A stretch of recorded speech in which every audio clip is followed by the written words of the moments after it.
Hello and welcome. This is the Glowforge Talk Show number 5.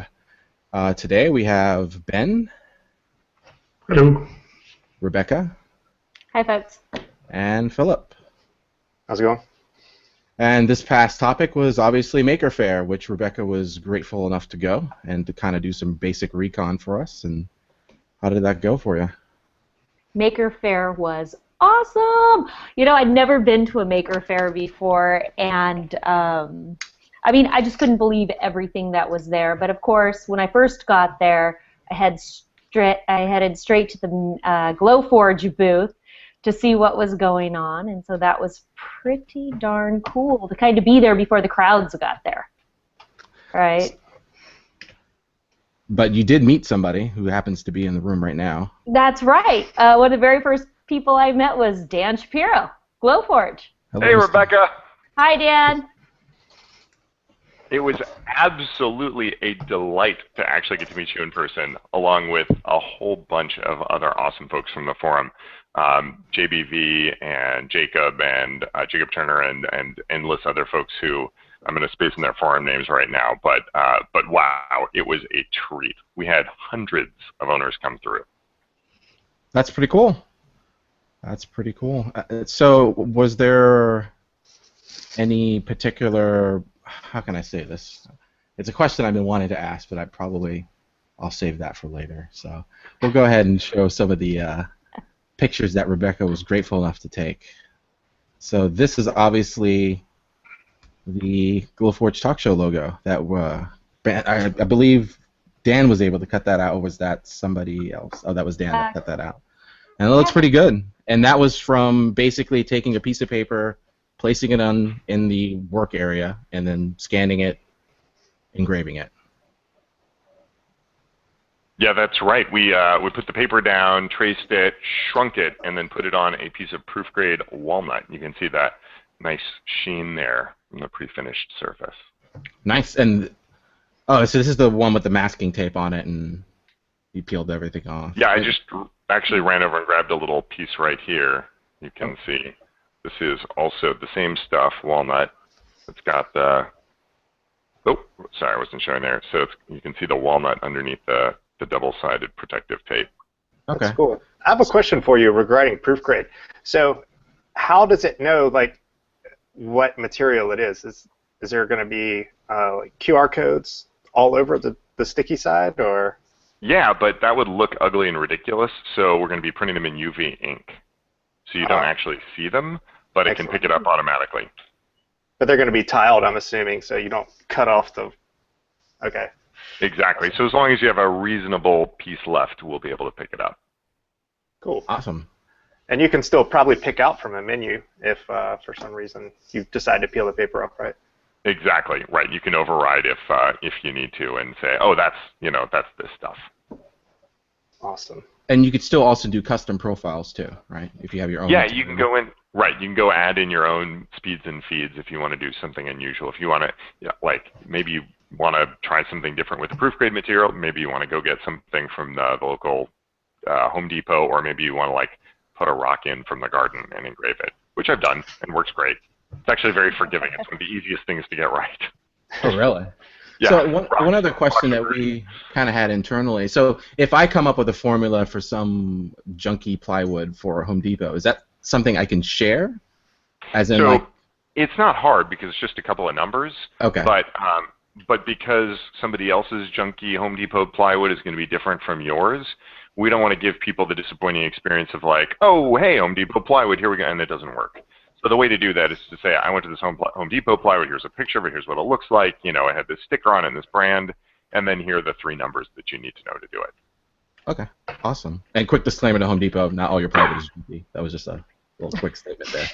and actually, junky for a laser is totally different from junky for any other purpose. So, adhesive, knots, etc. Exactly, and you want lots of plies for some things, like lots of wood and alternate, but the more glue, the worse. So lots of plies is bad for lasers. You actually want fewer plies. Yeah, MDF is so tough to cut through. Yep. And cut through with the CNC, which I dread. It's a nice material. You get nice sharp edges, but the dust is ridiculous. Yep. Sorry, I'm a little blurry here. Let's see if I can coax the camera into refocusing for you. Focus. There we go. All better. All right, so we have that, and let's see. So obviously Rebecca took some pictures of the exterior, and this is the actual Glowforge booth. I think this was very early in the day. Yeah, it only looked like that for it was Friday, so Rebecca was there. Did we get you the VIP Friday tickets, Rebecca? You sure did. Awesome, because Friday it was actually reasonable. Like you get up there, you could see the machines, you could see. By the time it got to Saturday, it was 4 deep, and like if I needed to get back into the booth, it was a matter of like 3 minutes to just sort of like make it through the crowds. So that was very peaceful and placid looking. Wow. Okay, this is the famous shot of you selfieing with the Glowforge lid. Yeah, I think that was Jacob Turner on the other side taking the picture, who I was mugging for with the camera. And I was going to say, if you want me to call out any of the folks you see here, some of them may be familiar and some not. Is that Kevin? That's Kevin. You Yep. got it. There's one other, minor celebrity here. Major celebrity. I said his name the other day on the forum, but it escapes me now. It's Mark Fraunfelder, one of the founders of Boing Boing. Yeah, that's pretty awesome. And who's Jared, next to him? you see Jared is our physicist, who's right next to Mark. Okay. And if you go back to the previous one, there's Jonathan, who's a front-end and UI developer. And I believe that's Shell, half hidden by the, right there, who did the demonstration. She's one of our plans designers. There's also itty-bitty back there, Rita, who just joined us to lead our customer success team. Thank you all for welcoming her. If you haven't done that already, there's a thread for doing that. Behind her is half of Jason's head. Jason's a mechanical engineer, and the back of Bailey's head. And then squatting down in the lower left corner is Ned, one of our firmware engineers. Oh, cool. I didn't realize you had... Oh, and Luce, our booth designer, is over to the right just next to Kevin, it looks like. Yep, right there. You had a pretty big team full out force. Yeah, we invite anybody who starts at Glowforge to come to the next Maker Faire or trade show or the like to basically meet all of you so they know why we're doing this. And I think we had 11 folks there this year, so a lot of new faces. It's pretty exciting, since just to see us in December. Judging from the crowds, it sounded like you needed that type of manpower, huh? Oh yeah, it was crazy every minute. And I have to add, I have not met a nicer group of people. Incredibly welcoming, because I normally don't get in a car and drive for 10 hours and just show up at a Maker Faire by myself and then walk up and say hi to a bunch of people I don't know. And I felt very comfortable, and I'll stop there, but it was just a really good experience on my end. Yeah, third party, from everything I've read and talked to the folks that went, everybody seemed super nice. So I'm looking absolutely forward to New York. That should be pretty fun. Yeah, but not just nice, helpful and knowledgeable. Yeah. And patient, because I'm the type of customer folks will need to be a little patient with as I learn the process.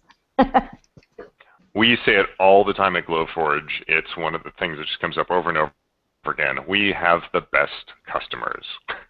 You all are such a pleasure to work for, and I mean that's what we're doing, right? We're working for you guys because we owe you, and we take that really seriously. So it is a delight to get out there and to meet all the incredible people who are letting us do what we do, because we wouldn't be able to do it without you. Awesome. Awesome. Let's see. So let's go ahead and go back. I think we've seen this before. So this is the Seattle. Let's see. The Bathymetric Map of Seattle. Yes. There we go.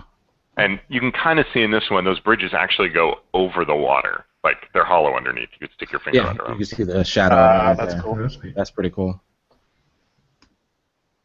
Okay, and now we're getting to the meat of the situation, I guess. So, Yes. so this is what, me and Philip kind of nerd out on this type of stuff here, and Rebecca kind of just watches us as we, True. talk But about. Friday was so unproductive because she just kept sending us photos. And Yeah. More. So I guess I'll give you, Dan, an opportunity to kind of explain what changes there's been compared to this, what we're looking at here, and any other previous unit, if you want to, or if not, I could just skip to the next slide. Yeah, I'm just adjusting my screen here so I can see a little better what we're seeing. Okay. So, if you compare this to the Maker Faire units when we launched, it's kind of one of those nothing changed, everything changed. Yeah. Does the same basic stuff, same basic layout, but some of the big differences are everything's completely internal and everything is either exactly or close to what we plan on shipping to you. So the only plugs in the back, you'll probably get the back later, but the only plugs in the back are power and exhaust. Yeah. Even the fans are internal to drive the exhaust out. There's one button, there's nothing else. There's, before in the previous build we had ports coming all over everything, HDMI and this and that. It's now much closer to what's actually going to ship out, where there's a little LED peeking through the shield, and that's about it. And otherwise, it's pretty much there. So, you can see the head, you can see the rail, you can see the tube, which no matter how many times people have seen the video, they watch it print, they go, wait a minute, the tube moves? Like it comes out in front of you, and then it lights up and it glows purple, and it kind of blows everybody's mind when they see that. You can see the printed glass that's actually fused to the underlying glass. The final aluminum extrusions. You can see the crumb tray on the bottom, which you can pull out. And all those goodies. So yeah, this is pretty close to what you're going to be getting. Yeah, and me and Philip noticed immediately the black piece that's dead center that's on above the extrusion. That was kind of new. Yeah, if you go back to the Maker Faire one, you'll see this triangular thing that's sort of sticking out, and that was an L bracket repurposed from something else entirely that got slapped on at the last minute to keep that cable from going all over the place. Oh, the ribbon cable? This is what's actually supposed to be there. The ribbon cable is designed for this sort of thing. It's the same way the head of like an inkjet printer works. The ribbon cable stays connected as it goes back and forth. Yep, and the other thing, once again, kind of a nerdy thing, basically the cable that's on the back end where the LEDs are, the flex cable, I think that's kind of new. Yeah, there was, before it was just wires. So having a nice custom flex cable out to the LED boards that then goes back in and down around to the main board. All that, basically everything electronic here is completely different from the Maker Faire version. The Maker Faire version was prototype grade, build it in-house. This is all production grade, build it in the factory. So this is close to Goldmaster or Goldmaster. How close is something we only learn with testing, but yeah, we think that this is something we can ship, but for a few small changes, and now it's up to testing to prove us wrong. Nice. I'm going to skip these couple ones here. Okay. So this is the front left-hand side, so we can obviously see the water cooling and the tank and drag chain, ribbon cable, head, laser assembly. Yep. And in the Maker Faire version, you would have seen a complete secondary Raspberry Pi board, which was used doing all the image processing and handling everything from the camera. That's all gone. It's now all on the main board. Oh, nice. So wait, locally it does some processing, or it just sends it directly to the No, just to put it in the same pipeline that it went up. Like the Raspberry Pi would connect separately to the internet and send it through a separate connection. Now it sends the picture into the main board and up to the same connection. Okay, so basically the SoC that you're using is all one piece versus two components. Yep. Awesome. So we see the water pump on the left side. I'm assuming that's the water pump. And is that the same side the air assist is going to live on? Let's see. So it's cool and it's not water. The air assist, there's two different airflows, one for purge air and one for air assist. The air assist is a fan that's on the head, as is the purge air. So you can't see it, but it's underneath the rail, and then there's a shroud that points the airflow down at the point where the laser touches the material. Oh, nice. Yeah, it turns out a compressor is really loud, really expensive, really failure-prone, noisy, lubrication, all the problems you'd expect. And we can get similar results with a fan.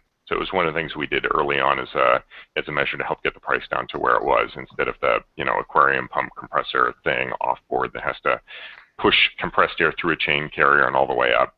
That's funny because I'm dealing with that exact issue right now with the Chinese laser. So what pump do I get? Is it going to keep me awake at night from the other room? And like. Yeah, it's funny. The Chinese laser that I worked with has a compressor that is this big. It's loud. It vibrates across the floor. But when you put your hand in front of the output, you can barely feel it. It's not like it moves a lot of air. It just has to push it through this big.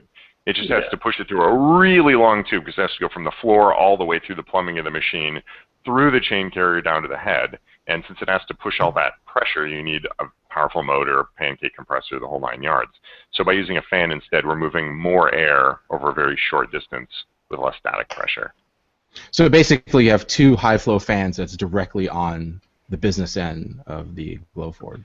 There's one that's pointed at the material, and there's a second one that provides not air assist, but purge air, which basically keeps debris from landing on the lens, and that's how we keep from having to clean the lens all the time like you typically do. So you're basically keeping positive pressure inside the... Okay. That's exactly. Pretty freaking cool. Okay, so let's go over to...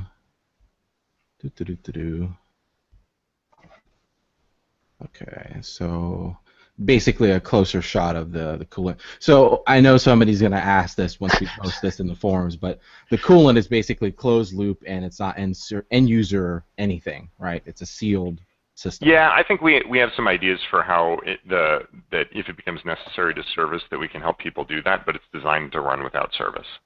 Okay. Is there like a, I don't want to say mean time between failure or an expiration date, or is...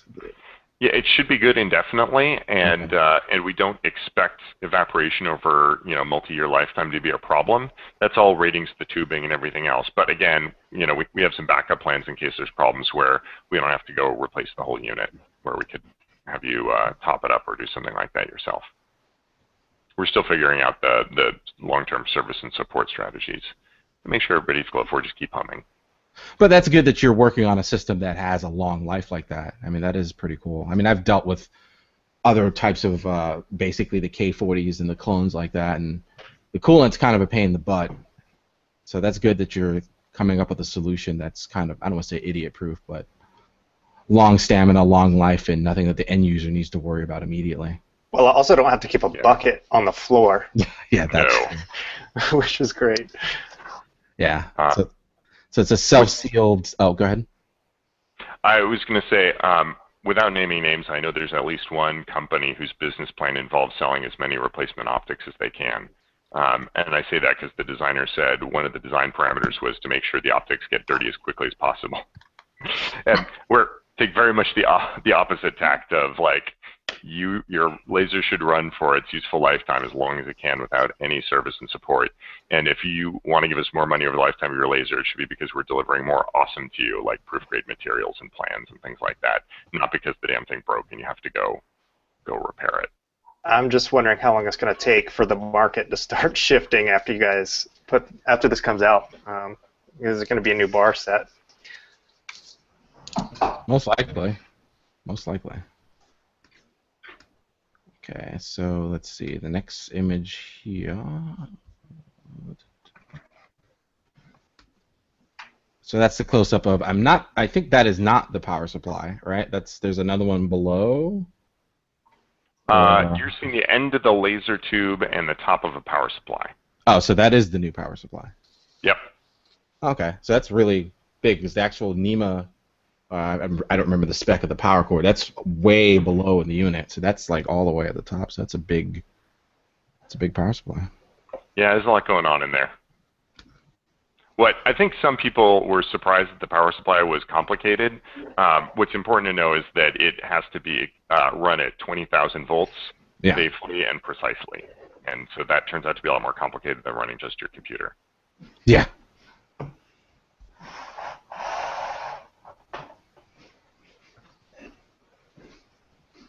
So you guys think this is the final version of the power supply and everything's running great, everything's engraving properly? That was mean. That's exciting to hear. Yes. Well, yeah, I mean, you can see that whole camera assembly is different and new since Maker Faire. It doesn't have our old logo on it anymore. We felt so embarrassed at Maker Faire because we weren't able to get new glass in place. So it had our old logo, which is kind of a box with a with a glow in the middle. Yeah. On the lid, and then had our correct logo on the front. But this one, we decided just to go for the plain text, keep it nice and simple.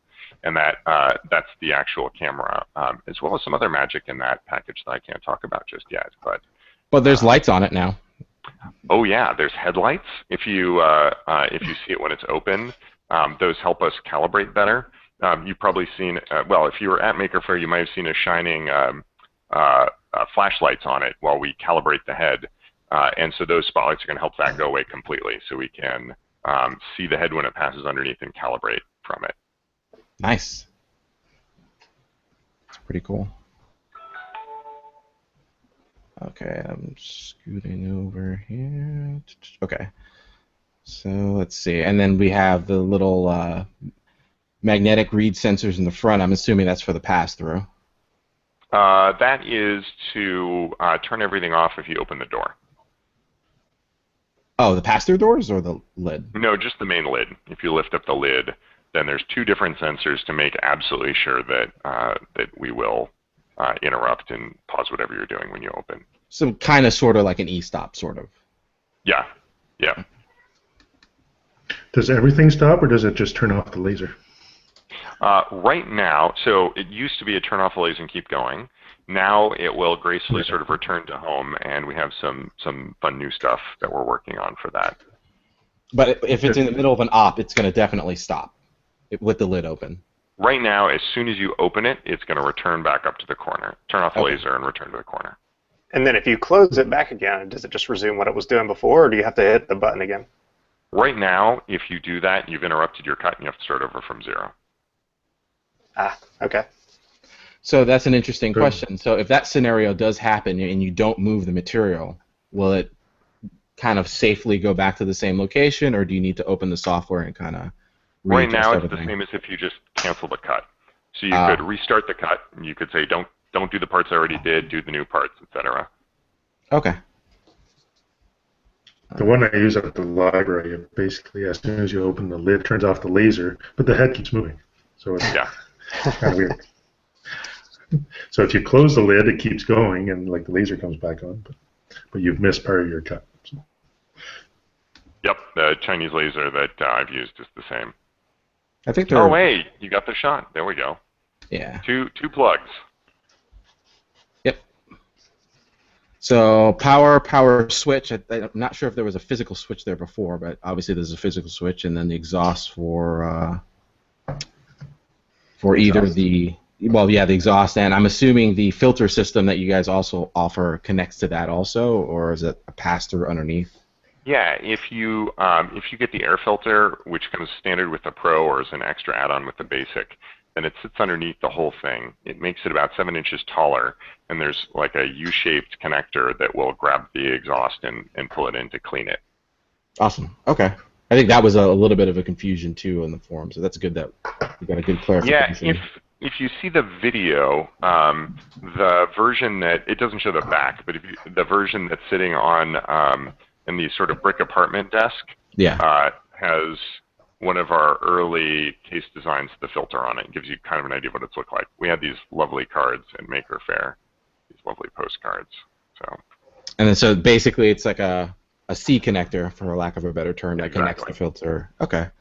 And so is that something that you could still put against the wall, or do you need a safe distance between I don't remember how far it is, but I'm going to ballpark. It's less than 12 inches. I want to say it's something like 8 inches away. Okay. And there was another question I had about the back. So the one thing I'm glad that we see here on the hinge in particular is that you actually have metal studs for where the screws go into in the back part of the chassis, which adds a little bit of strength and prevents cracking. So that's good. And also somebody mentioned that you have a metal rim that goes all the way around the glass. Oh, that entire back is folded sheet metal. Oh, really? Structural stability. Yeah. So those, if memory serves, those bolts go right through the hinge and the metal backing into the plastic. Okay, that I didn't know. That's pretty freaking cool. Yeah, it's a little hard to see in most of the pictures. The gantry is all the way in the back, so you can't see that whole back is metal. Yeah, Rebecca said it was pretty heavy when she went to pick it up. Yeah, Rebecca, do I remember correctly that we let you actually hold one end of it? Yeah, you let me actually pick it up. And you know, one thing about the Glowforge that I've tried to put on the forum is that, man, is it well made. I mean, you touch the thing, you lift the lid, things like that, and everything's so incredibly solid. You know, and some of the other things I saw at the Maker Faire, it looks like the lid is made out of like some wobbly metal or something like that. But this, I mean, this is just really finely made. So. And it was heavy for me, by the way, on the one side. I promised to have a friend help me lift it. Good. Our experience is it's pretty easy for 2 people to lift, and it is definitely not recommended for 1 person to do it, although sometimes 1 person does it anyway. It's about 50, 55 pounds. So one other quick question on the lid. So if you open it part way, does it soft close or just stays where it is? Rebecca, did you have that experience? You know, I never lifted the lid. I touched the top, but... To let you do that. Depending on how far it's open, it can either stay or it can go down. Okay. So it's not like it's going to slam shut or anything like that? No, if you get it just right, it'll bang pretty loudly, but it won't damage the glass. We've tested that many times. Nice. Okay, I think there's like one other photo in this group. Okay, so this is a tighter shot of the Gantry Room. You pretty much explained everything that was new about that earlier. And this is a nice wide angle of the inside. So that's the drag chain you were talking about. You can kind of see the closed optics that you were mentioning in the forums, I believe. That's part of the gantry. So basically the tubes in the rear fires into that back section there. And the only open part is that left-hand side to the business end. Yep. And let's see here. Oh, okay, so I do have a tighter shot of that. So basically what we just explained there, which that's pretty cool because I guess the only other thing is adjustments, if there is any adjustments, and I guess when it ships, you know. I expect that you will adjust your Glowforge about as often as you adjust the CD player in your car, which is never. Okay. That's what testing's for, but that's our design goal. Much confidence in this one.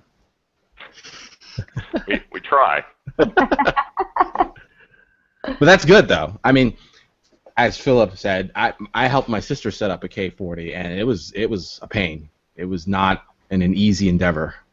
So the fact that, and specifically for like my wife, when she wants to use something, for example, we have CNCs, and she kind of uses the one smaller one, but she doesn't like to use the bigger one because, you know, it's not necessarily an appliance, right? You don't just like throw your material in it and do your thing and whatever. Something like this seems really nice for her because there's a camera on the top. You can adjust where your piece is going to go, close the lid, send go, press a button, and something happens, right? So the less maintenance, the better. So it takes away a lot of the trepidation use too. Because my girlfriend doesn't want to use most of my stuff because she's like, I don't know all the steps I need to take beforehand just to make sure that it's aligned or working properly. So it'll be nice for her just to have to push a button. First you need to go into Fusion 360, then you need to go into Meshcam, and then da-da-da-da-da-da. Versus something like this, you just use Illustrator and boom, it's done. And I apologize, but my family's coming for Laser Thursday, and I just got a text from my wife, so I'm going to have to bow out for the rest of this. But I'll be sure to check the thread in the forum when it's posted. If there are other questions, I will jump in. And thank you so much for having me. No problem. Thanks for coming. Thank you for coming, Yeah, thanks a lot, Dan. Bye. All right, see ya. Bye. Bye, Dan. Have a good night. Well, that was cool. Super cool. Yeah, I didn't know Laser Thursday was such a big to-do. You know, I just assumed people kind of like, maybe throw something on the Glowforge, but you know, if they're bringing their families and stuff up, that's pretty fun. For a while there, I thought it kind of went away because they weren't posting stuff from it. So apparently, it's still happening internally, but just too busy to share what's going on. They were probably ramping up for Maker Faire too. That's true. Yeah, done the trade show thing. It's kind of sucks. I mean, we're pretty much at the end Yeah, here, it's a so that's lot of pretty work. good. So basically, I have the Glowforge thing, and obviously the logo, which Dan helped cut out earlier, and the live show, which I think there's a couple links out there that I don't think they show it in its complete entirety. I think somebody has the beginning and somebody else had the end, but it was kind of interesting to watch. Yeah, there's at least 2 videos, and one of them will give you kind of, and one you can see the cut process via the cut camera, and the other one is a little bit longer and will show you almost the full presentation, but it's worth watching both. Yeah, it was kind of nice to see. I think it was Shell. She kind of did a whole process of drawing something and setting it up and then sending it to the laser, and that was pretty quick. I mean, they did it live and in an unknown wireless environment, so that was pretty fast. Yeah, she made a 2-material pendant from a drawing that the little girl made. Yeah, I think it was wood and then acrylic. Mm-hmm. Yeah, that's. Rebecca, were you there for that part, or were you gone by that time? I think I was gone by that time. Yeah, I think that was the following day, right? Because you were there Friday. Yeah, I think so. I was there Friday, right? Yeah, I think it was the following day. But so overall, what did you think of Maker Faire? What was your takeaway? I loved Maker Faire. It was very interesting. I'd never been to something quite like that before. And, you know, they had a dark room where they had all the fiber optics and all the lights. That was really just a fun place to go. And then they had a lot of Burning Man art, like just a lot of the sculptures and stuff from Burning Man. And so those were really neat to see. They had an entire kind of like mousetrap theme, maybe Rube Goldberg machine using bowling balls that they were running, and it was huge and fun. I wish I knew exactly what you're talking about. Yeah. That's pretty cool. Did you see the one giraffe? in New York a few years ago had the big mousetrap. Yeah. Did you see the big giraffe? No, I didn't see a big giraffe, but I saw a very cool squid. And it was this huge mechanical squid, and people would stand on different sides and turn a little crank, and then all the tentacles encoder would move. Yeah, that was fun. That was Arduino controlled, believe it or not. That was an encoder wheel, and basically when the Arduino detected the rotation, I guess it depends if you go counterclockwise or clockwise, that actually rotated the tentacles. But the interesting thing about the tentacles, I know this is non-laser, but engineering nerd.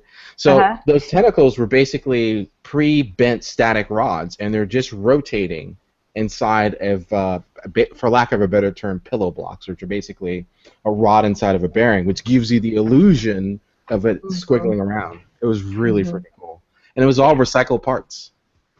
Oh, that's even better. Yeah, if you notice, the little suckers were, I think, beer bottle caps, yeah. Bottle caps, yeah.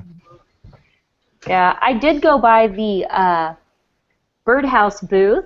Somebody on the forum, and forgive me, I don't have his first name, but their project was putting a camera inside of a birdhouse and being able to watch the birds and study the birds. And then I just spent a lot of time in the homegrown area because I garden.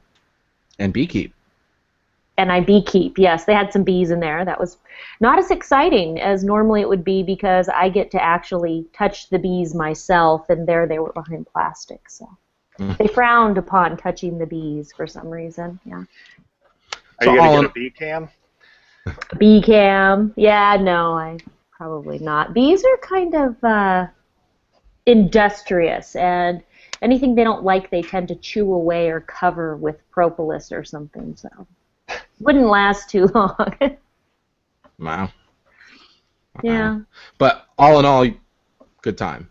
Yes, all in all, it was a great time, and I got my Glowforge Sharpie, which I'm sure people are very jealous that they don't have one yet. It's a regular Sharpie with a Glowforge logo. And I just thought I would hold this up to give you an idea of the size, but they were handing these out. They're wooden stickers, and they're nice and thin, and I could stick it someplace when I find just the right place for it. So that was kind of fun. Yeah. So just to recap what you were talking about earlier from the machine and what you've, I guess, barely touched and played with, completely happy with it. It's better than I thought.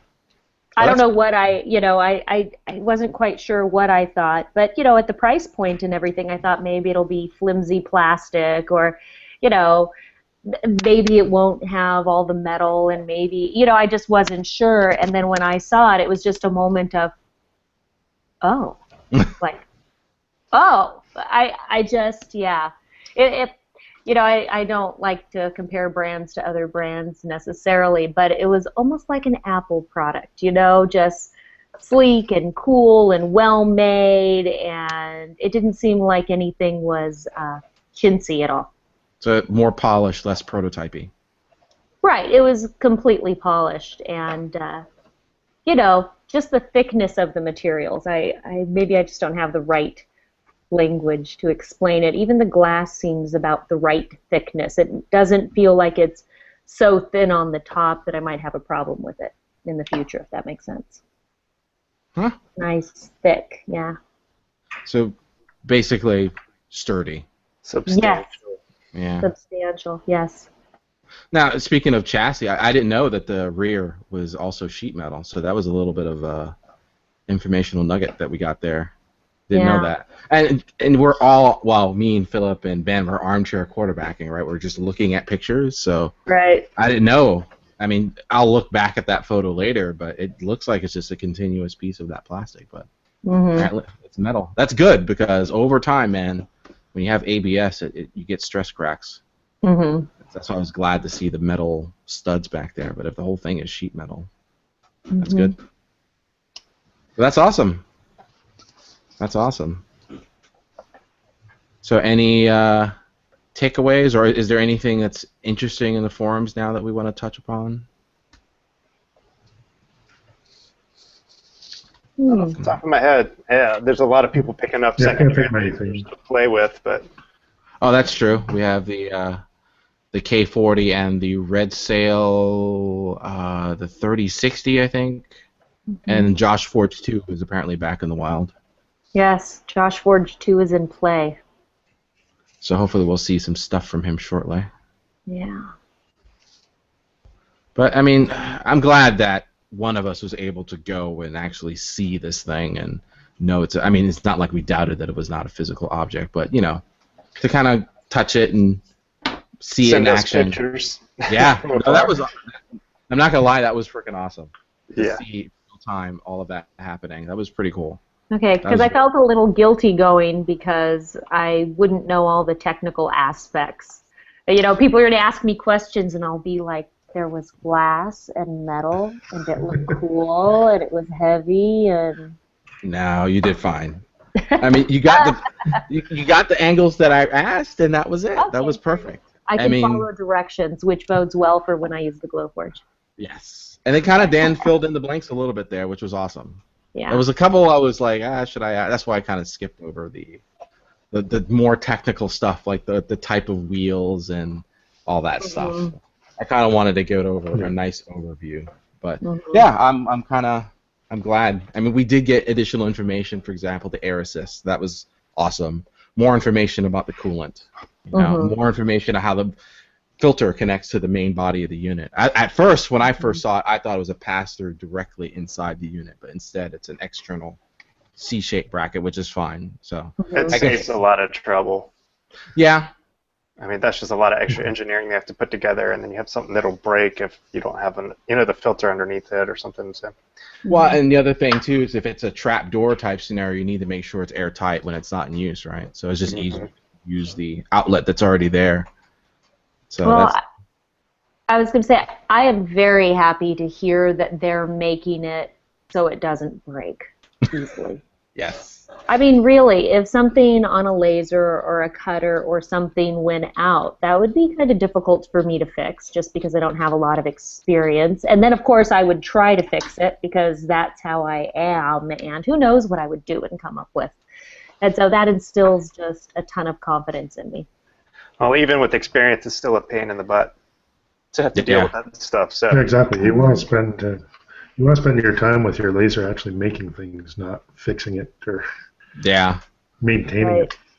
Yeah, and as Philip said before, the coolant's a big deal because normally, as the K40 users would know, there's a bucket involved. So That's a nice touch that it's a. You can see my bucket. It's sitting right beside the K40 back there. Little silver bucket. Is it a Lowe's bucket or a Depot bucket?